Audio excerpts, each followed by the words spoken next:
आप सभी को नमस्कार। आज मैं आप सभी के समक्ष एक धार्मिक कहानी लेकर आई हूँ कि देवी लक्ष्मी कहती है कि घर की ये 5 चीजें कभी भी किसी दूसरे को नहीं देनी चाहिए। तो श्रवण करते हैं कि एक स्त्री को अपने घर की कौन सी चीजें दूसरों को नहीं देनी चाहिए। जो भी स्त्री ये चीजें दूसरों को दे देती हैं, माँ लक्ष्मी उसके घर को छोड़कर चली जाती हैं।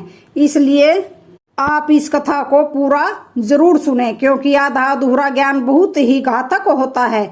जो भी इस कथा को पूरी सुनता है, माँ लक्ष्मी उसकी झोलियां खुशियों से भर देती है। तो चलिए बिना देरी किए आपको यह कहानी सुनाते हैं। पूर्व काल की बात है। मध्य प्रदेश में एक अत्यंत शोभायमान नगरी थी। उस नगरी में एक श्यामा नाम की स्त्री अपने पति और सास ससुर के साथ निवास करती थी। श्यामा एक पतिव्रता नारी थी जो सत्य धर्म का पालन करने में हमेशा तैयार रहती थी। श्यामा का स्वभाव अत्यंत दयालु था। वह सदैव दूसरों की सहायता करती थी। श्यामा का पति राम एक दुकानदार था जिसकी अनाज की एक दुकान थी। वह बाजार में लोगों की जरूरत की चीजें बेचा करता था। श्यामा अपने पति से बहुत अधिक प्रेम करती थी और उसे ही परमेश्वर मानकर उसकी सेवा करती थी। श्यामा नित्य पति से पहले जागती थी, अपने घर का आंगन स्वच्छ करती थी, फिर रंगोली बनाकर आंगन की सजावट करती थी। उसके बाद वह अपने घर को स्वच्छ करती, फिर स्नान आदि कार्य संपन्न करके वह तुलसी को जल देती थी और देवी देवताओं का पूजन करती थी। इस प्रकार से वह रोज अपने नित्य कर्म करती थी। श्यामा ने कभी किसी का अनादर नहीं किया। वह सभी के साथ मधुर वाणी में बातें करती थी। सभी लोग श्यामा को देखकर कहने लगे कि यह तो साक्षात लक्ष्मी के समान गुणों वाली स्त्री है। यह अपने परिवार का कितने अच्छे से ख्याल रखती है। इसके अलावा श्यामा दान धर्म करते समय कभी अपने हाथ पीछे नहीं खींचती थी। उसके द्वार पर जो भी याचक आता वह उसे दान दिए बिना नहीं भेजती थी। उसके द्वार से कोई खाली हाथ नहीं जाता था। जो भी भूखा उसके द्वार पर आता वह भरपेट भोजन करके ही लौटता था, जिससे उसके द्वार पर आए हुए सभी याचक अत्यंत प्रसन्न होकर उसे आशीर्वाद देकर लौट जाते थे। इतना ही नहीं, श्यामा अपने पड़ोसियों की भी सहायता करती थी। उसके पड़ोस में जो भी गरीब और दुखी लोग रहते थे उन्हें भी वह नित्य भोजन दिया करती थी। पड़ोसियों को जो चीजें अच्छी लगती श्यामा बिना विचार किए ही दे दिया करती थी, जिस कारण से श्यामा के पड़ोसी भी उसका बहुत अधिक सम्मान करते थे। वे कहते थे, अहो यह श्यामा तो साक्षात देवी है। देवी साक्षात माँ अन्नपूर्णा ने ही श्यामा के रूप में जन्म लिया है। लोग जब भी श्यामा की प्रशंसा करते तो वे सभी उसके विषय में अच्छी बातें ही कहते, लेकिन लोगों की बातें सुनकर भी श्यामा ने कभी घमंड नहीं किया। वह उन सभी को आदर और सम्मान से ही बातें करती थी। फिर एक दिन की बात है, श्यामा की एक पड़ोसन उसके घर पर आती है। श्यामा उसका स्वागत करती है और बड़े प्रेम से उसे कहती है, ए बहन, हमारे घर में तुम्हारा स्वागत है। आज किस कारण से तुम्हारा मेरे घर पर आगमन हुआ है? यदि कोई वस्तु चाहिए तो मुझसे मांग लो, मैं तुम्हारी अवश्य मदद करूंगी। श्यामा की पड़ोसन कहती है, हे श्यामा बहन, आज मेरे घर पर बहुत से रिश्तेदार आए हैं, इसलिए उनके लिए मैं भोजन बना रही हूँ। इसलिए मैं तुम्हारे पास रोटी बनाने के लिए चकला बेलन और तवा मांगने आई हूँ। यदि तुम कुछ समय के लिए मुझे चकला बेलन और तवा दे दोगी तो बड़ी कृपा होगी। मैं काम हो जाने के बाद तुम्हें जल्दी ही लौटा दूंगी। श्यामा कहती है, हे बहन, इसमें क्या बड़ी बात है? अभी मुझे चकला बेलन की कोई आवश्यकता नहीं है, इसलिए तुम मेरा चकला बेलन और तवा ले जा सकती हो। रुको, मैं अभी तुम्हें ला कर देती हूँ। फिर श्यामा रसोई घर में जाती है और रसोई घर से चकला बेलन और तवा लाकर उस पड़ोसन को दे देती है। तब पड़ोसन कहती है, हे बहन, तुम्हारा बहुत बहुत धन्यवाद। आज तुमने मेरा काम सफल कर दिया। मैं अपने मेहमानों को भोजन कराकर तुम्हारा चकला बेलन जल्दी से लौटा देती हूँ। श्यामा कहती है, हे बहन, चिंता की कोई बात नहीं है। जब तुम्हारा कार्य पूर्ण हो जाएगा तब तुम मुझे लौटा देना। फिर वह पड़ोसन श्यामा का चकला बेलन और तवा लेकर चली जाती है। कुछ समय बाद एक अन्य स्त्री श्यामा के घर पर आती है। श्यामा उसका भी प्रेम से स्वागत करती है और पूछती है, पधारो बहन, आज तुम्हें मुझसे क्या काम है? संकोच ना करो और बताओ तुम्हें मुझसे क्या चाहिए, मैं तुम्हारी मदद जरूर करूंगी। तब वह स्त्री कहती है, हे बहन, मेरे घर में बहुत गंदगी हो गई है और मेरे घर को साफ करने के लिए मेरे पास कुछ भी नहीं है, इसलिए मैं तुम्हारे पास झाड़ू मांगने के लिए आई हूँ। यदि तुम्हें कोई समस्या ना हो तो कृपा करके मुझे अपने घर की झाड़ू दे दो, मैं अपना घर साफ करके तुम्हें झाड़ू लौटा दूंगी। श्यामा बिना विचार किए ही कहती है, हे बहन, बस झाड़ू ही तो है, इसमें क्या समस्या हो सकती है? तुम रुको, अभी मैं तुम्हें अपने घर की झाड़ू ला कर देती हूँ।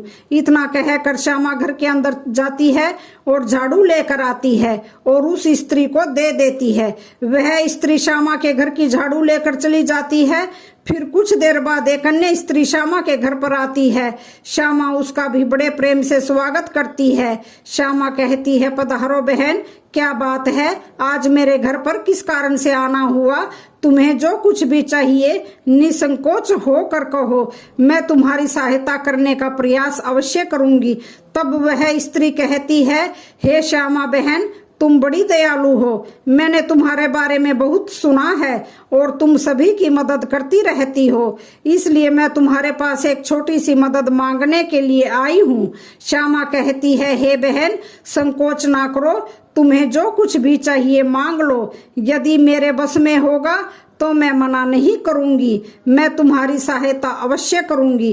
तब वह स्त्री कहती है, हे श्यामा बहन, आज मेरी बेटी को देखने वाले लड़के वाले आ रहे हैं, इसलिए मैं चिंता में हूँ। मेरे पास पहनने के लिए एक भी गहना नहीं है, तो मैं अपनी बेटी को क्या दूं? उसके पास पहनने के लिए अच्छे वस्त्र भी नहीं है, इसलिए कृपा करके मुझे आप थोड़े गहने और वस्त्र उधार में दे दीजिए, केवल एक दिन के लिए। जब लड़के वाले देख कर चले जाएंगे तो मैं तुम्हारे गहने लौटा दूंगी। उस पड़ोसन की बात सुनकर श्यामा कहती है, बस यही बात है बहन, तुम चिंता मत करो, तुम्हारी पुत्री मेरी छोटी बहन के जैसी है, उसकी सहायता मैं अवश्य करूंगी। मैं अभी तुम्हें मेरे गहने और साड़ी देती हूँ, जिसे पहनकर तुम्हारी पुत्री राजकुमारी लगेगी। फिर श्यामा अंदर जाती है, गहने और साड़ी लेकर आती है और उस पड़ोसन को दे देती है। वह पड़ोसन प्रसन्न होकर श्यामा के गहने और साड़ी लेकर चली जाती है।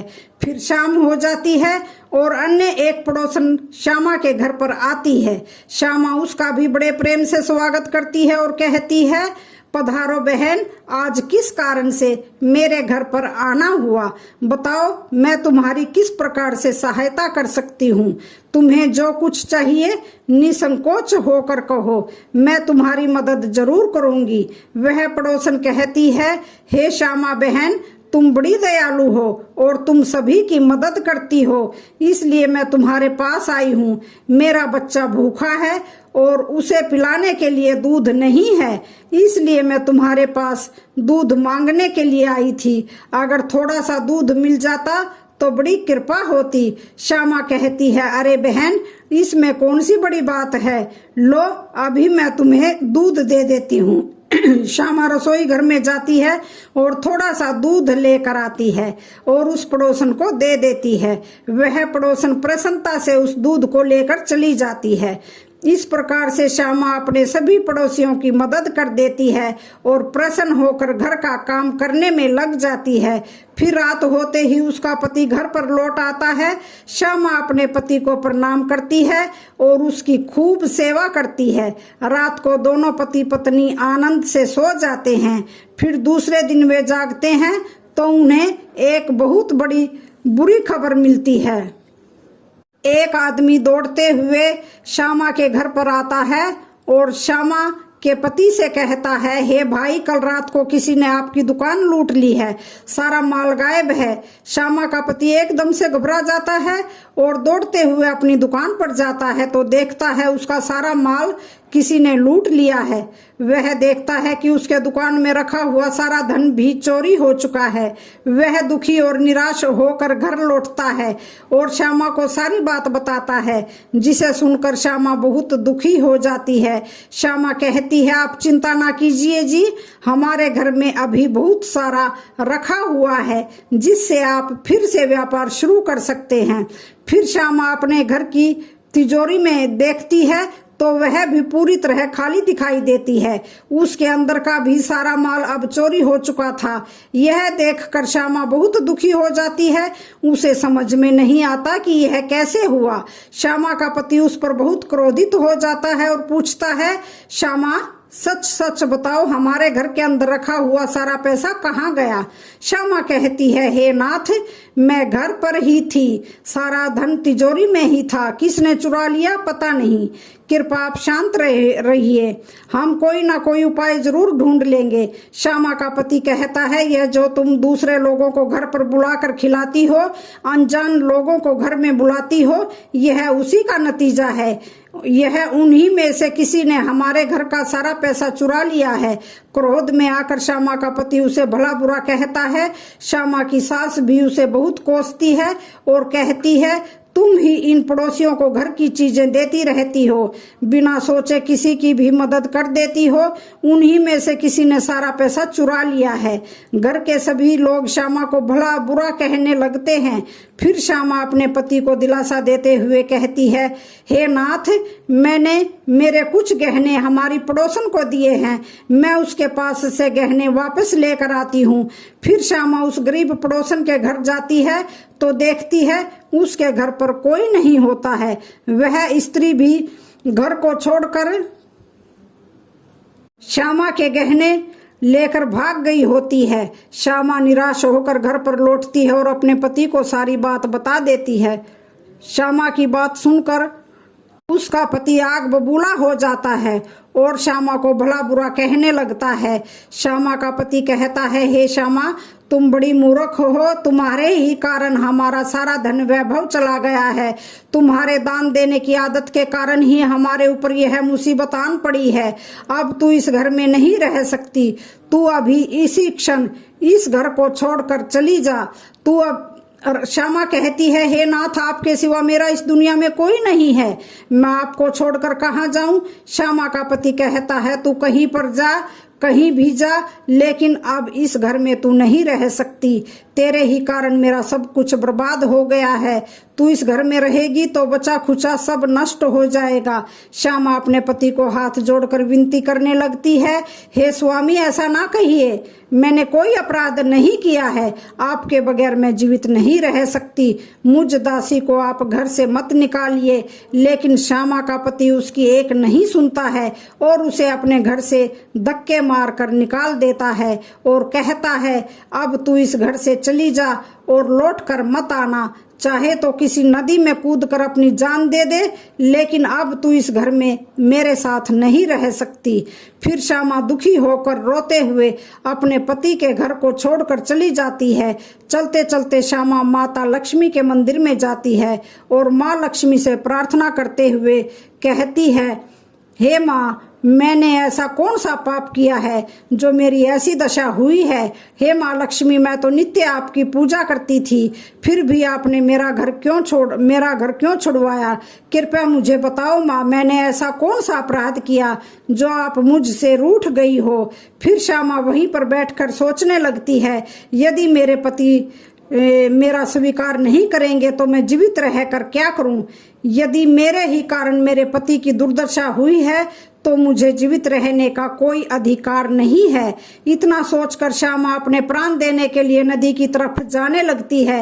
नदी के पास जाकर श्यामा माता लक्ष्मी से प्रार्थना करती है, हे माँ लक्ष्मी, अब मैं अपने प्राण देने जा रही हूँ। यदि मेरे द्वारा तुम्हारी पूजा में कोई कमी रह गई हो तो मुझे माफ करो, मैं अपने पति के बिना जीवित नहीं रह सकती, इसलिए अब मैं इस नदी में कूदकर अपने प्राण त्याग दूंगी। इतना कहकर श्यामा नदी में कूदने ही वाली थी कि साक्षात माँ लक्ष्मी उस स्थान पर प्रकट हो जाती है। माँ लक्ष्मी श्यामा से कहती है, रुक जाओ श्यामा, रुक जाओ पुत्री, तुम यह क्या कर रही हो। श्यामा आंखें खोलकर देखती है कि साक्षात माँ लक्ष्मी उसके सामने खड़ी है।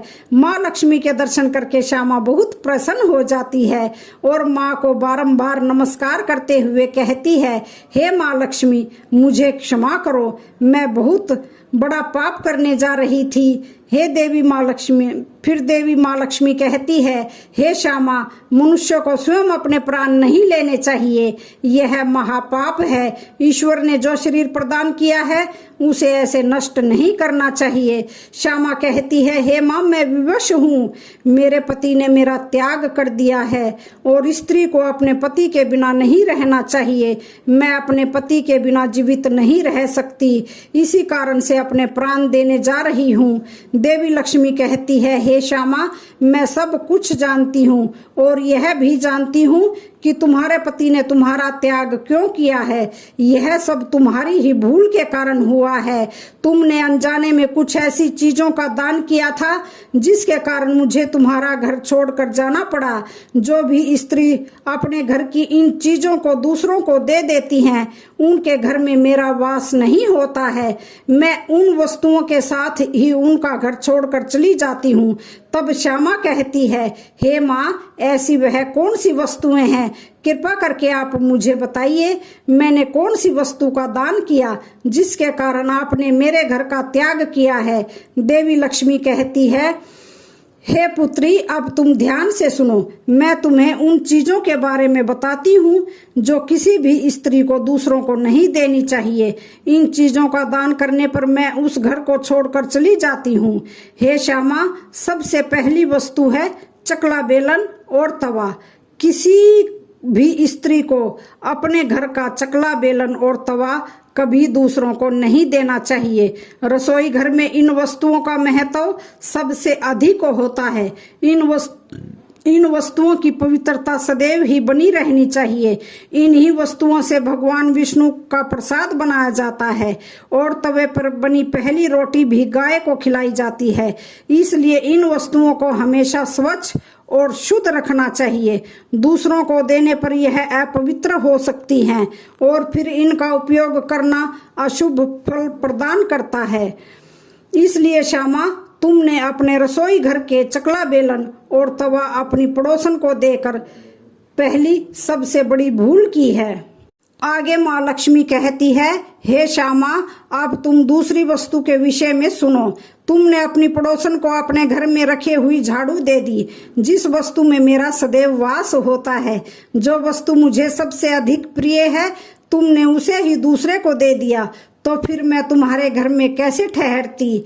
हे श्यामा, जो स्त्री अपने घर की झाड़ू दूसरों को दे देती है, मैं उसके घर को त्याग देती हूँ। झाड़ू से घर की स्वच्छता की जाती है और जहाँ पर स्वच्छता होती है उसी स्थान पर मेरा वास होता है। ध्यान में रखना श्यामा, घर में झाड़ू को हमेशा छिपा कर रखना चाहिए। झाड़ू पर बाहरी व्यक्ति की दृष्टि भी नहीं पड़नी चाहिए।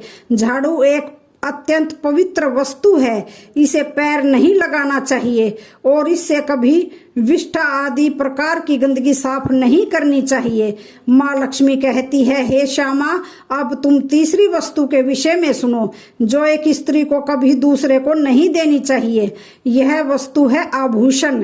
एक स्त्री को अपने आभूषण कभी अन्य महिला को नहीं देने चाहिए। मैं सदैव ही आभूषणों में वास करती हूँ। स्त्री के 16 श्रृंगार में गहनों का बहुत अधिक महत्व होता है। एक विवाहित स्त्री को अपने आभूषण कभी अन्य स्त्री को पहनने के लिए नहीं देने चाहिए। जो स्त्री अपने आभूषण अन्य स्त्रियों को देती है, उसके जीवन में दुर्भाग्य आता है। हे श्यामा, अब मैं तुम्हें चौथी वस्तु के विषय में बताती हूँ। किसी भी मनुष्य को शाम हो जाने के बाद कभी सफेद रंग की वस्तुओं का दान नहीं करना चाहिए, किंतु तुमने शाम के समय दूध का दान किया था। शाम को दूध का दान करने से जीवन में दुर्भाग्य आता है। शाम को सफेद रंग की चीजें दान करने से मनुष्य के जीवन में अशुभ काल आता है। माँ लक्ष्मी कहती है, हे श्यामा, अब मैंने तुम्हें उन सभी वस्तुओं के बारे में बता दिया है जिनका कभी दान नहीं करना चाहिए। ये वस्तुएं कभी दूसरों को उधार में अथवा उपयोग के लिए नहीं देनी चाहिए। श्यामा कहती है, हे माँ लक्ष्मी, मुझसे बड़ी भूल हो गई है, मैं इन बातों से अनजान थी, कृपा करके मुझे क्षमा करो और अब मुझे प्रायश्चित करने का उपाय बताओ। देवी लक्ष्मी कहती है, हे श्यामा, तुमने प्रायश्चित पहले ही कर लिया है, इसलिए अब तुम अपने घर लौट जाओ। मैं तुम्हें तुम्हारा संपूर्ण वैभव और धन संपत्ति लौटा देती हूँ। इतना कहकर माँ लक्ष्मी उस स्थान से अंतर्ध्यान हो जाती है। फिर श्यामा भी माँ लक्ष्मी को धन्यवाद करती है और उस स्थान से अपने घर की तरफ जाने लगती है। तभी उसका पति ढूंढते हुए उसी की तरफ आ रहा होता है। वह श्यामा के पास आकर उससे क्षमा मांगता है और कहता है, श्यामा, मुझे माफ कर दो, मैंने तुम्हें बहुत भला बुरा कहा था, तुम तो साक्षात देवी के समान हो। माँ लक्ष्मी की कृपा से हमें अपना सारा धन वैभव वापस मिल गया है। जिन लोगों ने हमारा धन लूटा था उन सभी ने हमारा धन हमें लौटा दिया है और तुम्हारा नाम लेते हुए क्षमा मांग ली है। यह सुनकर श्यामा बहुत प्रसन्न होती है और अपने पति के साथ घर पर लौट जाती है। माँ लक्ष्मी की कृपा से श्यामा के घर में फिर से सुख समृद्धि आती है और उसके बाद से श्यामा ने अपने घर की ये 4 चीजें कभी दूसरों को नहीं दी। तो उम्मीद करती हूँ कि आज की कहानी पसंद आई होगी। वीडियो अच्छी लगे तो चैनल को लाइक, शेयर, सब्सक्राइब जरूर करें। धन्यवाद।